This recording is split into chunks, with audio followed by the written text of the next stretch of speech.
Hey there, everybody. It's Peter Green from Agile For All, coming to you live today from the recording studio. For those of you that don't know, my background is in music and recording and trumpet playing and composing and fun things like that. So I'm coming to you live from the studio today.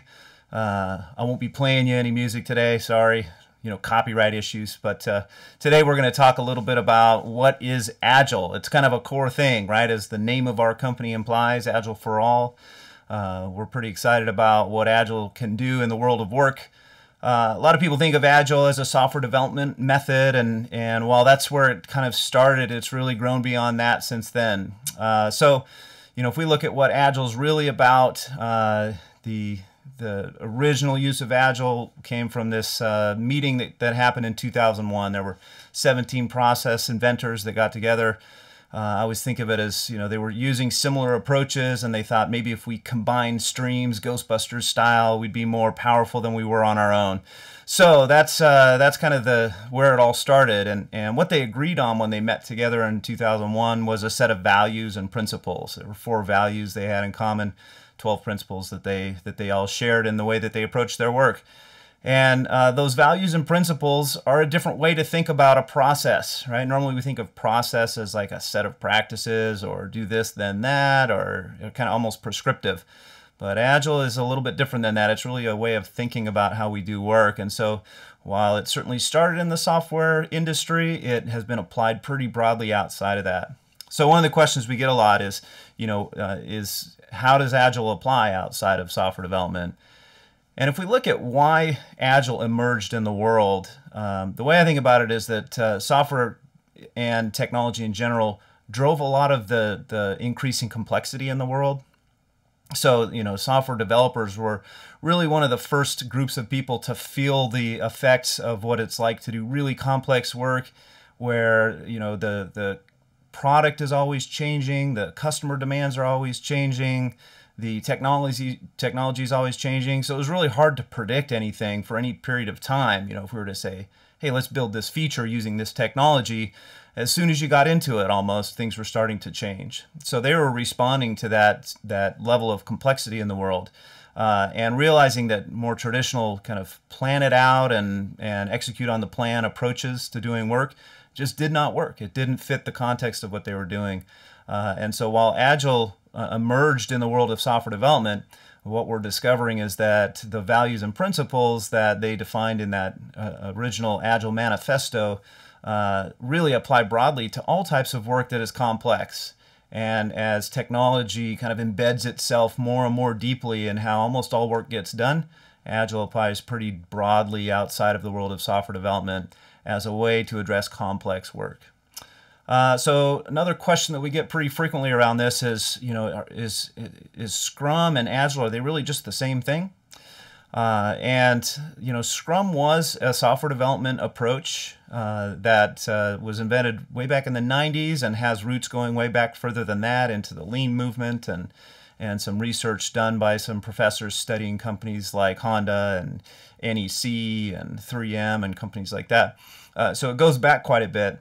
But it actually is not the same thing as Agile. So Scrum is one framework within the Agile family, is one way to think about it, right? We have these values, we have these principles, and then there are lots of different ways, different sets of practices that work well.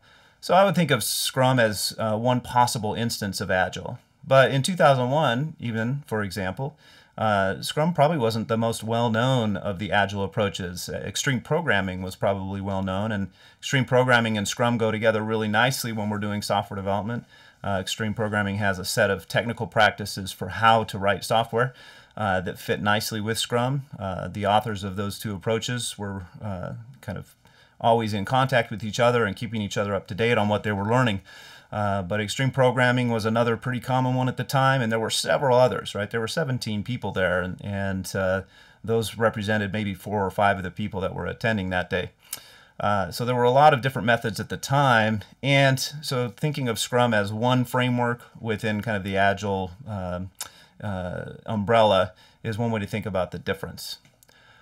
So another thing I wanted to bring up, a question that we had earlier was, what are some examples of Agile approaches being used outside of software development?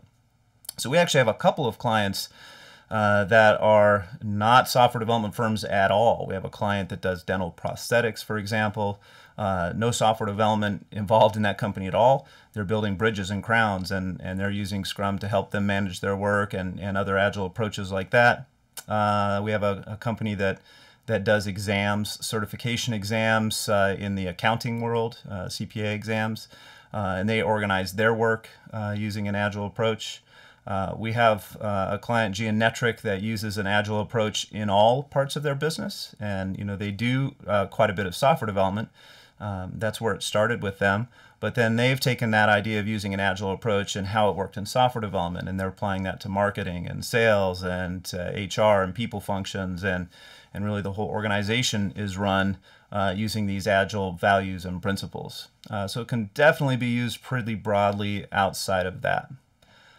One of the more exciting trends that we're seeing is, if we think of almost an evolution of how we think about work, Agile software development is one step in that evolution. If we think of, during the 90s and early 2000s, this was kind of a management invention, thinking of how we manage work, right? Where we can do short iterations with feedback loops, and then that started to spread outside of the IT and software functions in companies, and we're starting to see it spread more and more broadly. So we're seeing the emergence of organizations that are taking an Agile approach throughout the organization, and that's pretty exciting.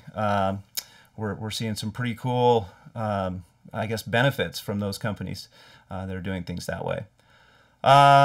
So that kind of next wave of agility is beyond a single team. It's how do we do Agile at the organizational level?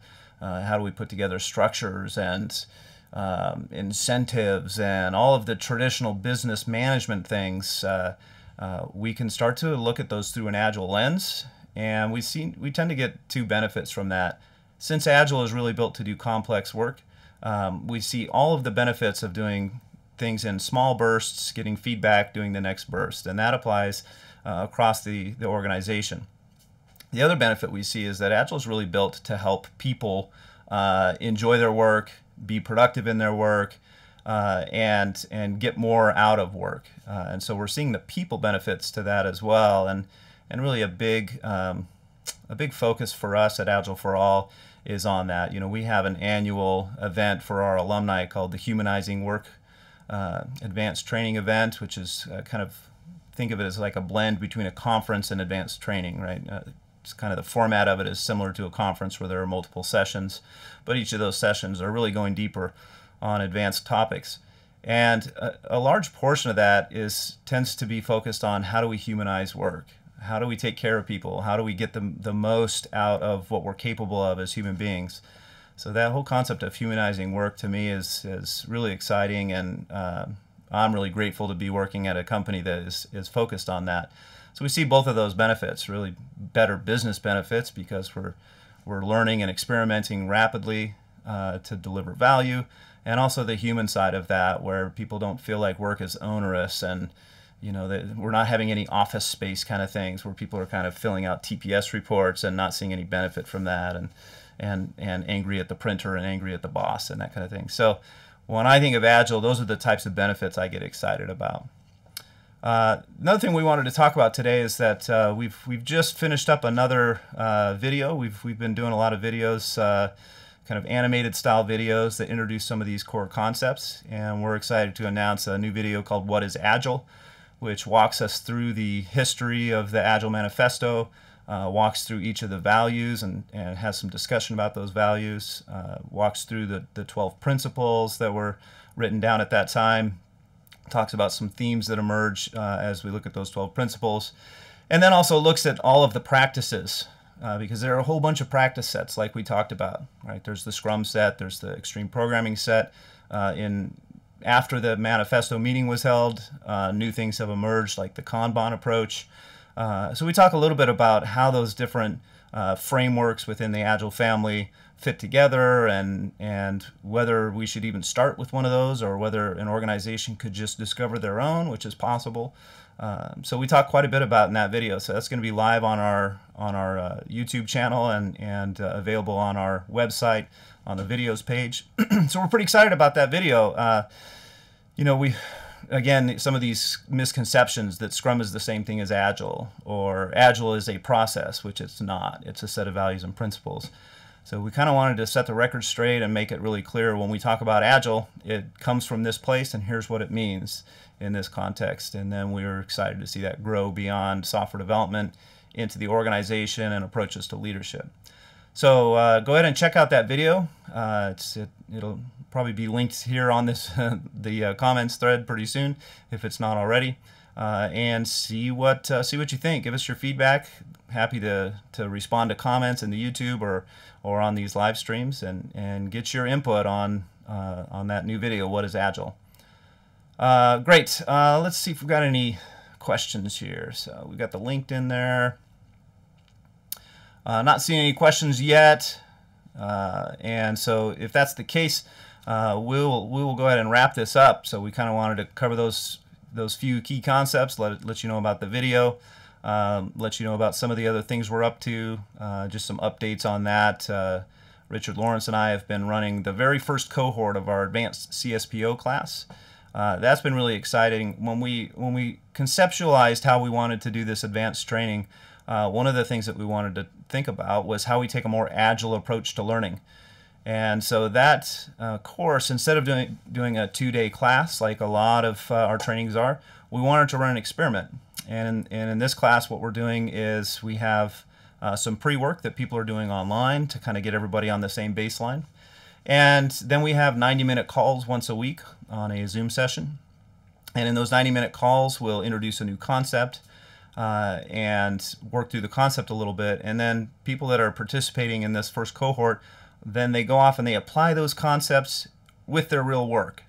So they'll learn about something like how we define value in our organization and different models of value. Then they'll go off and apply those during the week, come back, and at the beginning of the next call, we review the homework. And so people are getting a chance to practice as they go. So think of this in an Agile approach, right? We're taking a small chunk, do a little small slice, practice it a little bit, come back, get feedback, learn from that, and then introduce the next chunk. And so far, my experience of that has been that it's been fantastic. It's just a stronger way to learn. So we're really excited about our new offering with the Advanced Certified Scrum Product Owner class. We're getting close to launching our Certified Agile Leadership 2, our Cal 2 program, which will take a very similar approach where we'll have regular calls where we introduce topics and we do some coaching. And then the people in the cohort will go back for a couple of weeks. They'll practice those leadership techniques. They'll practice those things that they're learning in the class in their organization, and then we'll come back together, hear how that went, introduce an additional topic. So we're starting to do more and more experiments this way as we see the value in doing things that way, and we're really happy that the Scrum Alliance is open, especially on these newer programs, is open to us taking a different approach to how we do the learning. So far, we're seeing great benefits from that. So let's see, that's some of the things that are going on for us at Agile for All. We're excited to hear from you, so go ahead and respond in the comments here. If you have questions about these, anything we've talked about today, we're happy to get in there and start a conversation. So thanks everybody, and tune in next week. I think we've got Tricia coming next week to talk about some more exciting things. I heard discussions that maybe Henry's going to join, so if you're a fan of Tricia and Henry like I am, tune in next week to hear more from them. And we'll talk to you soon. Thanks.